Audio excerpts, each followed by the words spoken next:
KK Reaper. And I'm Luna Reaper. And this is A Frightful Eve.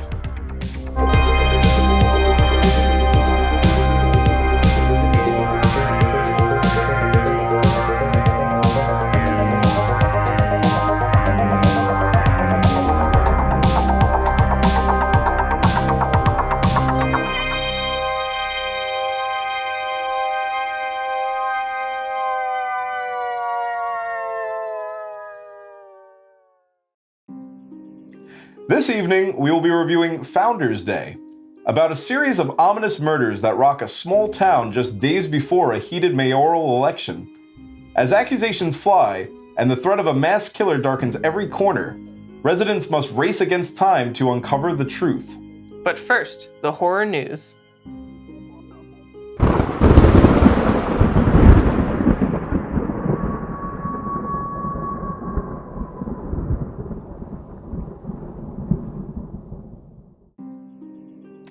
Cannibal Holocaust director Ruggero Deodato had introduced a script for a visual novel called Cannibal Tales.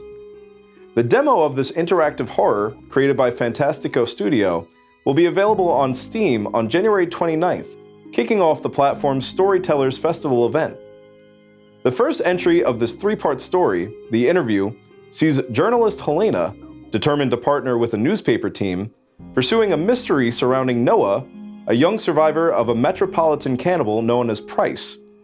A full release of this installment is set for March 2024. We would like to pay our respects to Dawn of the Dead actor David Michael Emge. Better known as Flyboy, Michael passed away January 20th of 2024 at the age of 77 in Evansville, Indiana. With a Bachelor of Arts degree, Michael began his career after serving in the Vietnam War. From dinner theater to the big screen, his influential career as a horror staple will always be remembered. A recent horror comedy has been getting a lot of attention since its debut at Sundance Film Festival. Crazy House is framed as a 90s sitcom that slowly devolves into chaos when leading family man Bernie, played by Nick Frost, begins to crack after he and his family are coerced into searching their home for hidden treasure. Other heavy hitters in this cast include Alicia Silverstone and Kevin Connolly. You can check out the trailer while we wait for the film's official release date. Looking for more information on vampires, Doylestown, PA is home to the museum Vampa, a museum dedicated to educating the masses about the folklore surrounding vampires. Their collection consists of breathtaking artwork as well as haunting artifacts dating back to the 1700s. Don't forget, for all the freaky thrifters out there, their antique store is connected to the amazing attraction. Go ahead, pick something up for your undead bestie. They'll appreciate it. After wiping clean all the contents of their Instagram page, the British alt-rock band Sleep Token announced their North American Teeth of God tour in their latest post. Joining them will be special guest Empire State Bastard. The tour will start on April 27th in Nevada, and close out on May 28th in Toronto, Ontario. Pre-sale tickets are available now. The circus has come to town, and they have your wife and child? Reveil is a psychological horror game coming to Xbox, PC, and PlayStation 5. Walter Thompson cannot remember the night before. All he knows is that his beloved family is missing. While he searches for clues, he finds himself at his old stomping grounds, Nelson Brothers Circus, where he was once a stage builder. With more answers come more bizarre questions about Walter's slipping grasp on reality. Available to play on March 6th. For more information on these events, check out the links in the description below. And now for the review of Founders Day.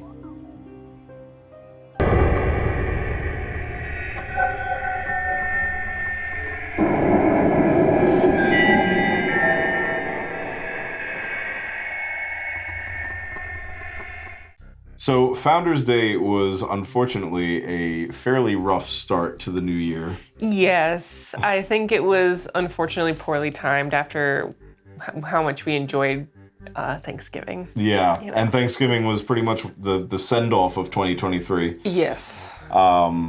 This was definitely I didn't get a chance to look up the exact date that the production started in, but it was one of those things I had mentioned to you where I wonder if they had started production on this before Thanksgiving came out, saw Thanksgiving, and was like, oh boy. We're screwed. Yeah, pretty much, you know? And it's the unfortunate thing is, too, I think there was some things going on in this film that had some real potential to them. I did kind of like the couple of, not to say you know, like it was one of those things where if it hadn't been as obvious how this movie was going to go from point A to point B, right, I think that some of the whodunit mystery and the sort of spin at the end would have been kind of neat. But ultimately, between the fact that you have Scream first, and then Thanksgiving kind of still bringing a lot of its own things to the table, but following a similar whodunit format and using, you know, modern technology and all that stuff. And then Founders Day, after both of those, and, you know, since Scream is now revamped, it's back in the public eye as of the last couple of years. It's not like it was, you know, 1996. Yes. It's just like a pale imitation. Yes, and to be honest, even without those movies... On its own is, yeah. No, I think it understand. Was wildly overacted from the beginning. Yes. Just very, very forced. In everyone, and you know, to that point, I could have enjoyed it, but it was, you'd had some people that could tone it down, and then some actors that I'm like, you are doing the most right now with this scene. Yeah. Well, so to start from the beginning with the characters that we have set out, we have Allison as our lead and our final girl. Yes. Her girlfriend, Melissa. Yes. And I think out of everyone's performance, like I do think that, who is it? Naomi Grace was the person who played Allison. She did, I thought, a pretty good job. Allison being our final girl, I think was the one that, out of everybody, had a pretty convincing performance. Some things, like you said, I think part of it too was some of the writing. You know, I think some of the characters were written to be overacted, like the bully couple. Well, and that's the trope that I could get behind is a horror movie bully is always going to be just the worst representation of a teenager. Right. Like if you talk to somebody and it's like, I've never met a teenager, pretend that's what a horror movie bully is. Right. That I could get behind, but I wish like that was something. Right. It was Machine Gun Kelly and Sherry Moon. Yes. Yeah. Yeah, that was very interesting. And I at first I hated that trope because of the fact that it seemed to gear itself as a movie that was starting to take itself very seriously. Right. And then you introduce this couple that's making out all over God's creation, and it's like, this is so wildly excessive, like you said, like somebody wrote a teenager who's never met a teenager before. Yeah. And I grew to like them a little bit more as the movie progressed, just because it was sort of comedic. Yeah. And, you know, there were obviously characters that were meant to be that way, but that was part of the issue with the movie, was the plot progression, or how the movie was supposed to be versus like how it looked to the audience. You know, was it supposed to be campy? Was it supposed to be serious? Like they kept jumping back and forth, and at that point, just because of how kind of bad it was, yes. Had they stuck with the campiness, like Commissioner Peterson, yes. You know, she was great. She had that same vibe, like I said, with the lollipop. Yeah, right, exactly. Always had a piece of candy. She was like very just quirky in the way that she approached like talking to people and stuff. Very tongue-in-cheek. You know, she's written fairly campy in and of herself, and the bullies were also kind of written like that. Yeah.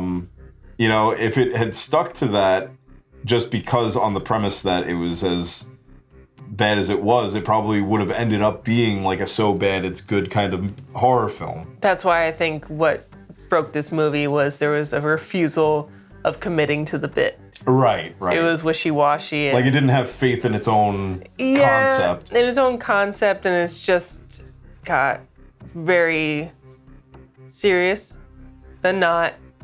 Well, I mean that also speaks true to the pacing overall, as far as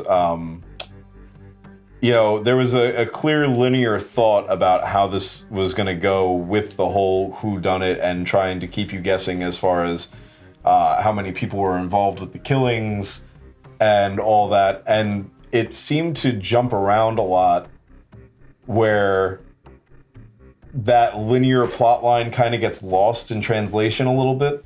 I felt like there was a lot of stuff there that almost didn't even need to be there, and it felt like a lot of fluff that was distracting from the centerpiece, you know? I think so. I think it was clear that it had a political message, but it did get very distracted as far as why the crimes were being committed, like the mayor's daughter. Okay, and then it just started going to high school bullies and stuff like that. And then when you realize in the end that it is a strict political message and that the teacher is there for office, I feel like that just was not a common theme at all. As far as like, I thought someone was terrorizing the town and, you know, important political figures, but it really wasn't like this town needs political change other than the protesters in the beginning of the movie. Like, it's not particularly... Right, yeah. And that was something that we had also talked about as far as motivations too. You know, it's a mayor's office, which I get is like you said, like it's supposed to be the bigger image of like the symbolism of like the political spectrum. Right. But again, with how many moving parts there were to this, it's totally lost in the writing. Yeah. You know, if you're gonna have like, you know, and not to, I feel like at this point it's kind of comparing apples to oranges if you put Thanksgiving next to this. Mm-hmm. But Thanksgiving, starting with the whole Black Friday scene, was the why. Commentary on that mass hysteria, and it portrays it perfectly. Yeah. You know, and it's very clear about how this connects into the rest of the storyline. Right, where this is like just two mayors that's like, okay, they kind of suck as as individuals. Yeah, right. But and again, like, you know, coming back to the originality factor, it's like, what else is new? Like, yeah, like nothing really bad happened. You just have two sucky mayors or ingenuine mayors. Like, right. No one really talked about what's horrible is happening besides the murders. Yeah, right. Which I don't know how much you're fixing the town if you're the only really bad thing that happened to the town. Exactly. But maybe that's the message and it just went over our heads and we're just two idiots. Right. I'm sure the director of this is sitting there, like, you know, watching this episode like, these guys totally missed my point. But yeah, you know, I think that, like, so, and again, certain things like that I thought were kind of funny, like the, you know, talking about honorable mentions as far as things go here. I thought the fact that the two candidates drunk in the mayor's office debating, like that was one thing that I did take away from it. I was like, I would pay money to see real politicians do this. Oh my God, no. How funny would... I would get so sad. Right. Well, that's, yeah. If you don't laugh, you cry kind of moment. Yeah. But, you know, also talking about some of the kills in this movie, that was one of my favorite kills, which is also still kind of saying a lot because they, for a slasher film, it felt a little dialed back. Yes. And maybe we're just desensitized. I know, but show it anyway. Right. It was a lot of the serious action was off to the corner. Yes, yeah. Which, if there's bad special effects, we love that too. We can get down with it. Yeah. Just show it. That's what I think it's just the situation of what we're talking about this whole time, just like the serious versus campiness argument. And I don't think the people that were involved, behind the scenes, behind the camera, knew which direction to go. Yeah. I feel like they were like at ends with each other because they wanted to make a commentary, they wanted to make a statement and something a little bit more passionate. And they had that those scenes that you had mentioned after Adam gets the mailbox to the chest, right? And they have all these like slow motion scenes with the ambient music playing in the background. It's nice and it's very cinematic, but then you cut away to CGI blood and these two bullies making out with each other and all this two mayors getting drunk and then one's getting impaled with her own campaign sign, with her pen up her chin. And her right. But I enjoyed the face. I think it's in the beginning I was getting super worried when in the movie theater scene when I think it was Lily that was first to actually die and everything was happening in the corner and I was in the theater saying is this gonna be one of those movies we don't see anything, and eventually they got to it. Yeah, there was definitely some points at which they at least kind of, because how can you can't escape that in a slasher. You need to have, if you're gonna, especially it's another case of if you have faith in your concept, then there are certain movies that can get away with something and I mean not to say that the practical effects in that aren't great, but something like Silence of the Lambs doesn't need a lot of blood because the plot and the writing is so excellent that it can survive on that on its own and still be a great horror movie. Mm-hmm.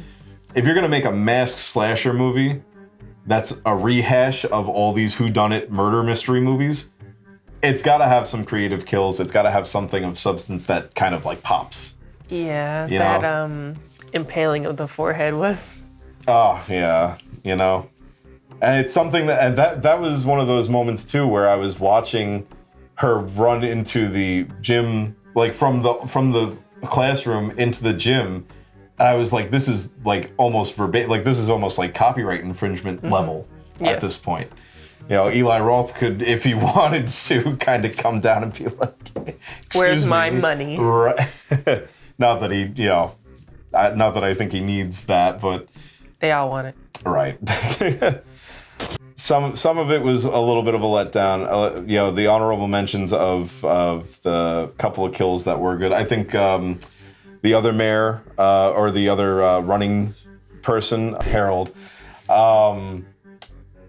Him getting sliced up in the face with the mail opener was great. Pretty good. Yeah. But then come from that to killing Commissioner Peterson, who was a really well done character, killed completely off screen. No mention of it after the fact. Yeah. It's kind of sad. Kind of a bummer. Yeah, just a singular. A little bit of a bum. But I think that kind of brings. I just want to mention too the. I learned my lesson because I know that's been our biggest. I shouldn't say biggest selling point, but it was one of those things that we left the movie theater and we both looked at each other and we were like, I learned my lesson. I just love an image of just not even caring that your boyfriend got killed, but just knowing that you went to detention for something stupid and just running away, top off. Yeah. I learned my lesson. Right. You just perfect. It was great. That and again, just a case of if that had been the whole movie, awesome. But missed mark completely. I think we all saw the teacher being main guy coming. He was just always there. That was, yeah.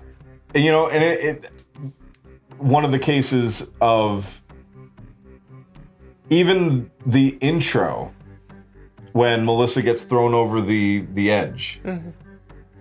I still, in my head, was like, she's still alive. You know? Really? I don't know what it was. If maybe I've just seen this type of movie a million times now, or, you know, if it was just the way that it was executed or what. But I saw it, and I saw just how doll-like the thing that he threw over the bridge was. Yeah. And I was like, there's no way that was just, like, poor practical effects. Well, I assumed the latter. Oh, really? Yeah. All right, yeah. I guess that we were on 2 different wavelengths with that. Yeah, I think I kind of tied those edges when Adam was at, he was talking to Thomas Chambers, the father, and then the English teacher, or excuse me, history teacher, just comes in and be like, what's going on? I'm like, you are always there, man. Like, right. We know where this is going exactly. Let's do it. Let's tie it up. He was a little too, like, involved with everybody to not be some sort of main player in all of this. Yeah. But that's the only thing, too, that I will say as far as the surprise, quote-unquote, surprise ending, is at least it was kind of cool that he was sort of like the Charles Manson of that town, where he kind of convinced, like, you know, we said that it was like almost Joker-esque, where it was like, I didn't actually do anything. I just, you know, society just needs a little push. Like, you know, it's like gravity. Yeah. Like that whole, like, even his monologue at the end just had that very Joker vibe to it. Like, he kept saying everything. He was like, and I did this and it, huh? Like, yeah. Yeah, and that's why whenever people bring up the Joker, it's because it's not even so original to the Joker. It's just original to humanity of someone being like, I'm going to tear it down because I'm going to make it different, but they make it the same thing. Right. You know, everyone thinks they're going to be the one that's not corrupt or different, but it's all the same. Yeah.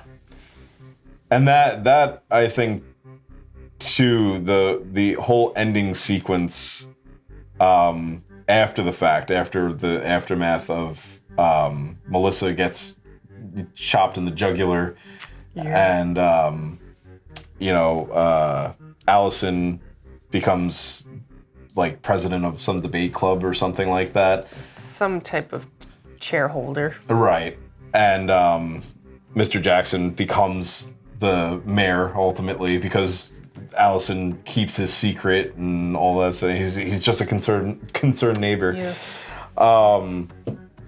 Everything about the pan up from the news anchor at the scene of the crime, and then all this like cutting back and forth of like what the aftermath was, just had that very Scream-esque, you know, feel to it. And to an extent, I like the cinematography of it. I like the idea behind the fact that he never got caught because he technically didn't do anything. Right. But that was not enough of a saving grace for me to say, like, Founders Day rocked my socks off in any way. Rocked my world. Yeah. You got us out of the house, and that's what matters. That's what matters. He needs Go to the movies, whether it be good, bad, whatever we rate it, whatever IMDb or Rotten Tomatoes rates it. Go to the movies. You know, at least you can have a good laugh with your friends, if nothing else. Or a good cry. Yeah, if it's that bad. This wasn't that bad, but it was close. We haven't gotten there yet. One day. Bodies. That was the closest we got. I'm telling you, so many people loved it. I'm convinced that was just one of the days that I guess you and I are just a couple of idiots that just don't understand. Yeah. It is what it is. It's subjective. KK. It's all Pete Davidson's fault. Luna. KK and Luna Reaper. What, Bartholomew? What is the final verdict? Founders Day could definitely have had some potential as the newest addition to the holiday slasher genre, but ultimately doesn't make the cut due to its unoriginal concept and poor execution of it. While the film's conclusion leaves off on some interesting high notes, they are heavily shadowed by lackluster kills, mediocre writing, and a fairly obvious plot outline. And for that, we give this film a 4.5 out of 10. That's our show. Thanks for tuning in. And until next time, Ghosts and Ghouls, have a frightful eve.